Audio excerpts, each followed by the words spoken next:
Jonathan Barkan with Dread Central, and I'm here with John Krasinski from A Quiet Place, writer, director, and star. How are you doing? I'm just now processing what the hell happened last night. I don't usually do interviews in a what the hell happened state, but I'm in a what the hell happened state. That was one of the most awesome nights of my career. What was it like being in that audience with them reacting so strongly and screaming, cheering, laughing? I mean, listen, when you make a movie, you hope that it finds an audience and it finds people who like it. But to have people that sort of viscerally moved and that excited and that vocal about every moment of the movie was unlike anything I've ever experienced in my life. It must have been amazing also sitting next to your wife and so the two of you together being a part of that. We were just talking about that who can believe we get to have this amazingly cool experience together. The fact that we did this together and we got to make a movie together, but also, I mean, truly last night's experience, she said she's never had anything like that, and I've never had anything like that, so to be together on that was amazing. And you spoke about how when you got the call that you were the opening film, it's about you had a Tom Cruise moment. You jumped up on the couch. I jumped up on the couch, and that was before I even heard it was opening night. I've been a lover of this film for for the festival for a really long time. I've always wanted to come with a film, and to come with this film that means so much to me and is obviously so special because my wife's in it with me, and to hear that we were coming at all was huge, and then to hear that we were opening night is just so massive, and to get that response from last night is it's just something you dream about. And what I wanted to ask was, you had that moment where you got that call, and now the film played, and you've got all these reactions that are happening online. You've got the people tweeting, you've got the reviews coming out, and it's getting glowing accolades everywhere. It's insane. So even as you're saying it doesn't feel real. It doesn't feel real. It's all very surreal. It's just everything you're saying is in slow motion. But it's, as we say, it's getting a lot of rave reviews. There was some hesitation beforehand, but now people are fully committed and they absolutely love it. So what does Jim Halpert think of the movie? I think he would be very, very happy. Although I don't even know if he watches horror movies. No, because he was into 80s movies. He wasn't into 80s. I would imagine he would love Predator.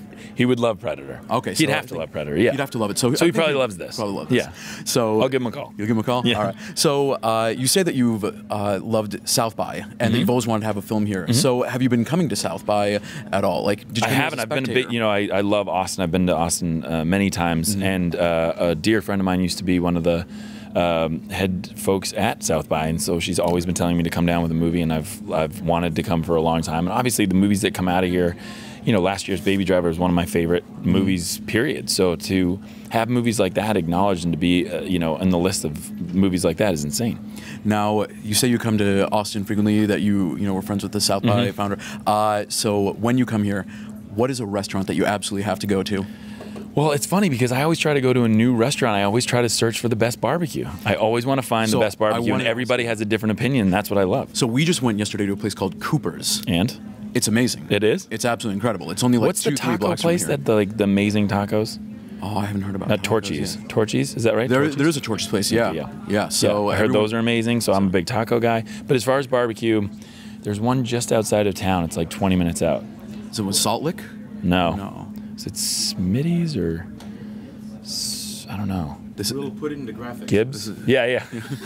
It's escaping in the moment. Something. Anyway, but yeah, so I always look for the best barbecue. All right. Well, I like taking everybody's, so this one that you Cooper's, and it's only like 2 blocks away or something like that, and you just go in there, get a tray, get it by the pound, and then... Love it. And then, they get a tray. You're classy. Oh, you get the traditional, I like the wax paper. Traditional That's plate. That's exactly what they give you, the wax. Nice. Yep. So I want to turn back to A Quiet Place and talk about the importance of representation within horror, just because it's so wonderful to see a deaf person in there and how the film revolves around that need. I mean, absolutely. Everything is built around the need to communicate with her, with Millicent. That's absolutely true. And so I wondered if you can just go into that a bit. Well, for me, it was just a non-negotiable thing to have a deaf actress in this role. We wrote it to be deaf. The original script by Becken Woods had a deaf character, and our daughter was deaf, and so I wanted to make sure that, not only because I think that obviously the performance would be so much more fully realized by someone who's actually experiencing it, but I very selfishly was looking forward to casting someone who could be my guide through the entire story. This idea of, living with a deaf daughter and the world that we created with that character in mind. I needed someone to walk me through it and give ideas and be a collaborator, and boy, was she that. I mean, she is truly one of the more angelic people you'll ever meet. Not only is she a phenomenal actress right from go, every first take of hers is perfect, but she's just just a phenomenal human being. It's like she's way, way wiser than her years. Okay. And as a writer, director, and star, so juggling all three roles, can you walk me through what are the challenges in that? It's funny because it was definitely something that I felt would be a challenge at first. And then you get on set and you realize that there's actually a lot of benefit to being in the movie and directing, especially in this one, because, you know, being this sort of disembodied head behind a bunch of monitors, yelling cut and sort of ruining the flow of whatever the actors are doing, you get to actually be in the scene with them, and you can go again. You don't have to cut. You can also give these tiny notes in the middle of the take. And so you actually prolong this feeling of flow and this sort of envelope of safety for all the actors to do what they're doing. It almost feels more like a play.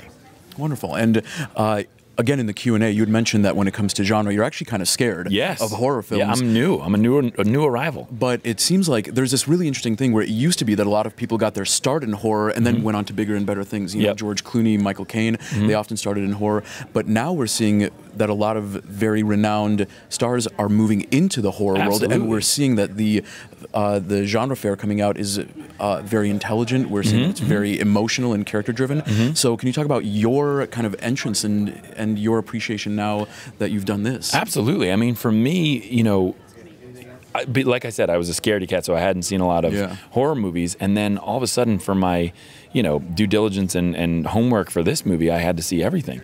And so for the last, you know, year, I've been watching as many horror movies as I can, and truly feel like, man, have I been missing out? I mean, some of the best movies I've seen recently have to be horror movies and genre films, from Get Out to The Witch to Babadook to like all these incredible films. I mean, filmmaking is at its highest in some of these genre films. So to me, it's no longer about genre being sort of the outlier. To me, it's the front runner for what's exciting about film right now. And so for me, getting involved in this was all about the take. And I think that that's what's happening for me in genre films. Even like The Conjuring, it's like there's a real story there that you connect to. It's not just about scaring people. It's about falling in love with these characters, which is what I wanted to do.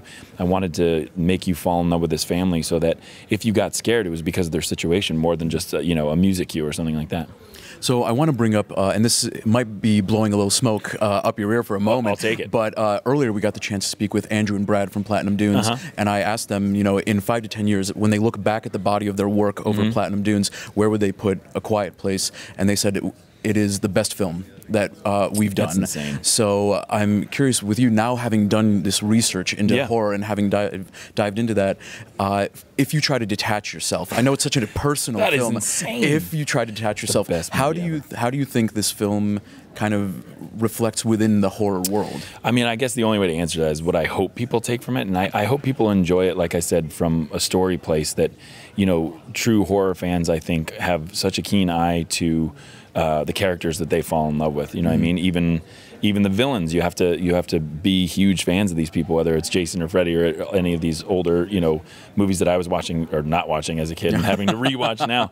But you know, I think for me, I hope this family and their circumstances and the characters sort of align with some of the more classic genre films like Jaws and Alien, and I don't mean as good as that or on that pantheon, but that type of storytelling and that type of falling in love with the characters and their situation was that's what I drew from, is those sort of older classic films. Wonderful. And now that you've done this genre film that is getting such wonderful praise, and you have this appreciation for horror now, if you come across another story that really speaks to you, would you be willing to go into genre again? Without a doubt. I mean, it's so much fun. It's so much fun because I think that there's something to genre films where you get, in the best way possible, you get to put yourself at an arm's length from the audience. And so you get to play with this in between. You know what I mean? If it's not true real life, then you get to have a lot more fun. You know what I mean? I think if it's real life and real situations and you're telling a political drama about something that's happening today, it's a lot less fun because you can't detach yourself. And I think this idea of detaching, it being an audience watching a horror film, you get to detach from reality, and that's a really nice escape from your real world. Wonderful. And so I want to start wrapping things up, but I want to ask, so what is coming up next for you? Obviously, we know that Jack Ryan is going to be hitting on Amazon, but what else are you working on?